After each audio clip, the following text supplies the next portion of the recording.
kemudian kita bacakan sedikit hijaiyah pada diri insan manusia. Jadi huruf hijaiyah pada diri insan manusia, di antaranya ada unsur api, unsur udara, unsur air, unsur tanah.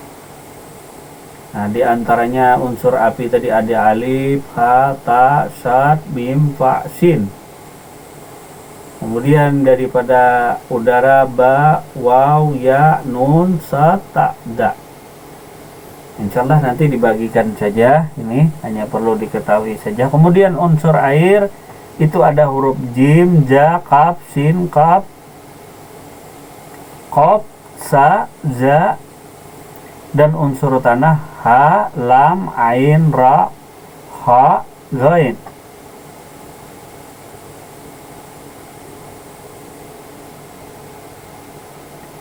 Kemudian pula ada penjabaran sifat-sifat huruf hijaiyah. Nah, insyaallah nanti lain waktu kesempatan. Kemudian alif, nah dinamakan ismul, nama Allah dengan simbol Allah yang Maha Esa. Ba, al-Baqi, Maha Kekal. Kemudian ta, at-Tawwab, Maha penerima tobat dari hamba-hambanya. Kemudian sa, tasabit, Maha menetapkan keimanan adanya segenap makhluk. Kemudian jim dan lain sebagainya sampai dengan huruf ya,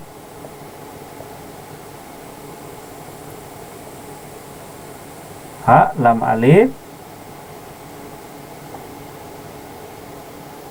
lam tasdid dalam lafal Allah untuk penekanan keesaan Allah, dalam sesuai dengan perbuatan Allah segala apa yang berlaku ini dan daripada ciptaan Allah, dan wajib memenuhi dan mematuhi segala peraturan dan perintah Allah. Kemudian hamzah, manusia yang menyandang sebagai khalifah Allah Subhanahu wa ta'ala. Kemudian ya, nah itu tangan Allah terbuka bagi makhluk, kekuasaan yang meliputi semua tempat, semua alam ini dengan adanya hamzah.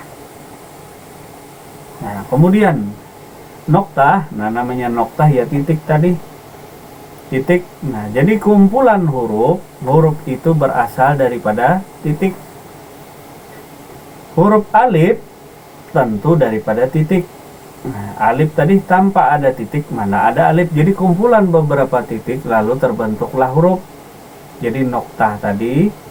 Nah, jadi kumpulan huruf ya diri kita nih kumpulan daripada huruf. Sedangkan huruf ini terbentuk daripada titik tadi, si noktah tadi. Jadi daripada noktah, air mani, air mulhayat tadi, lalu jadilah huruf. Lalu disebut istilah itu huruf hijaiyah yang ada pada diri daripada manusia tadi. Yang pertama itu alif. Nah, ada itu hidung. Nah, kemudian ba itu mata. Kemudian ta, rongga atau lubang tempat mata. Kemudian sa, bahu kanan. Jim, bahu kiri. Ha, tangan kanan. Kho, tangan kiri. Da, telapak tangan kanan dan kiri, dan lain sebagainya. Jadi sedih huruf hijaiyah. Kalau dibacakan lah, nah baca itu aja tadi, itu tidak dipanjangi dilebari.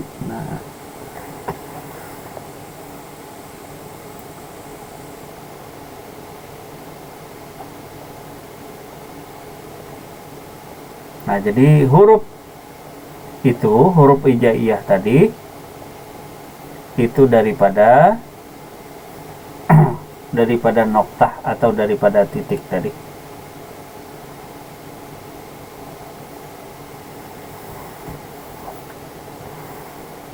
Nah, jadi dari titik noktah tadi lalu terbitlah namanya huruf hijaiyah tadi. Di antaranya mata, hidung, telinga kanan, telinga kiri, tangan kanan, tangan kiri, bahu kanan, bahu kiri, dan lain sebagainya. Semuanya itu adalah merupakan yang disebut dengan huruf hijaiyah. Jadi diri kita nih atau diri Muhammad tadi itu merupakan kenyataan daripada huruf hijaiyah atau tempat lewatnya kalam-kalam Allah. Nah, tempat lewatnya kalam Allah Subhanahu wa ta'ala tadi. Maka kita tuh kalau hendak membaca Al-Quran lalu berwudu tadi karena kelewatan daripada kalamnya Allah, karena nih lewatnya tadi. Lalu ada pula istilah disebut kitabul wujud, ya daripada diri tadi karena mengandung huruf aksara huruf hijaiyah tadi. Nah, mengandung huruf aksara hijaiyah. Jadi itu tidak kita bacakan lah, kebanyakan itu membaca itu aja nanti. Nah, karena itu tidak dipaham-paham lagi, paling dibaca aja tadi. Kemudian kita lanjutkan daripada perkenalan diri, asal diri tadi, masih daripada noktah, masih daripada ilmu hayat, masih daripada air mani tadi. Kemudian yang pertama di dalam surbi, nah ini tadi di dalam surbi disebut mal hayat, air yang hidup. Kemudian di pohon kalam tadi disebut dia mada. Kemudian di ujung kalam disebut dia mani. Disebut dia mani. Jadi di ujung kalam maka disebutlah dia mani. Ketika keluar air mani tadi lalu disebut manikam. Jadi ketika keluar dia manikam tadi. Kemudian setelah manikam mula-mula masuk itu dinamakan norpah. Nah, jadi air mani yang mula-mula masuk ke rahim ibu, ke rahim mama disebut norpah. Kemudian umur 1 bulan, air mani yang bernama norpah tadi, itu bernama roh nabati. Kemudian ketika dia berumur 3 bulan, lalu dia bernama roh jasmani. Kemudian umur 5 bulan, lalu bernamalah dia roh nafsani.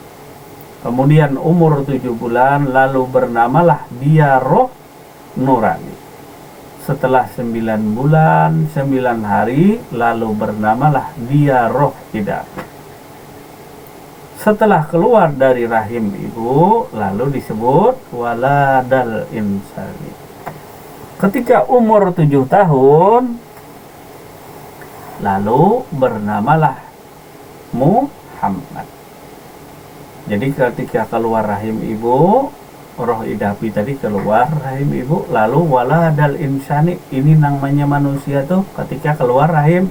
Bila sudah keluar rahim ibu itu manusia atau disebut insan. Ketika dia berumur 7 tahun si manusia tadi lalu bernama dia Muhammad.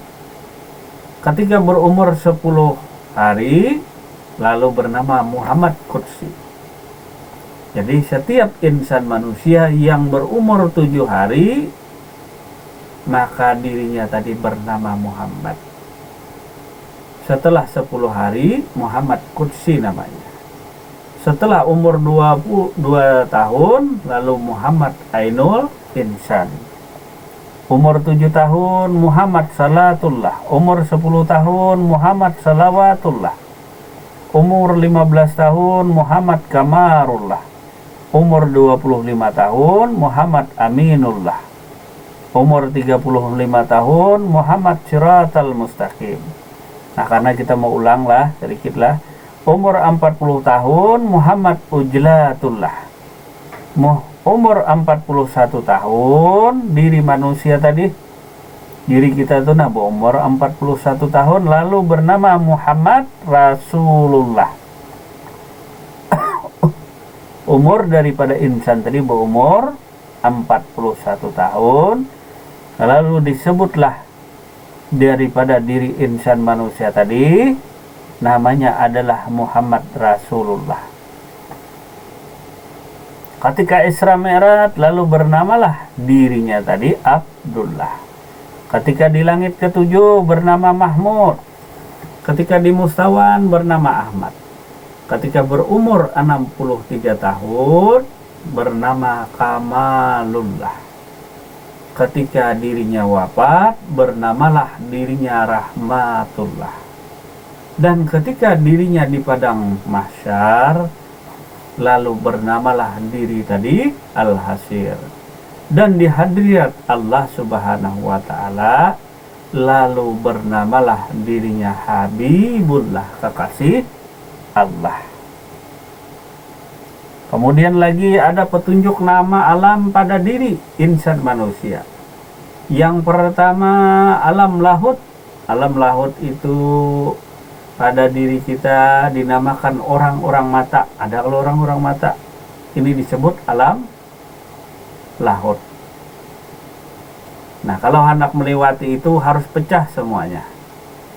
Kalau tidak pecah akan sulit masuk ke sana. Jadi petunjuk nama alam pada diri yang pertama alam lahut. Itu nampak kepada orang-orang mata. Ada kalau Pak Arbani orang-orang mata. Nah, ada kalau orang-orang tuh yang nampak di situ nah. Pupil kah kalau dalam bahasa biologi disebut pupil. Jadi alam lahut itu letaknya pada orang-orang mata. Nah, harus pecah dulu itu. Kemudian alam jabarut itu mata yang merah. Kemudian alam malakut itu mata yang kuning. Nah, kan mata kita ada yang orang-orang mata yang hitam itu, yang di tengah-tengah. Kemudian alam jabarut itu mata yang merah. Ini kan ada yang merah nih. Nah, itu alam jabarut. Kemudian alam malakut adalah mata yang kuning. Kemudian alam nasut itu mata yang putih. Jadi mata itu ada warnanya yang putih, ada yang kuning, yang merah, dan orang-orangnya mata. Nah, untuk melewati alam tadi itu masuk pintunya tuh. Nah, insyaallah lain waktu dan kesempatan cara masuknya kayak apa. Nah, jadi itu tadi petunjuk nama alam pada diri tadi.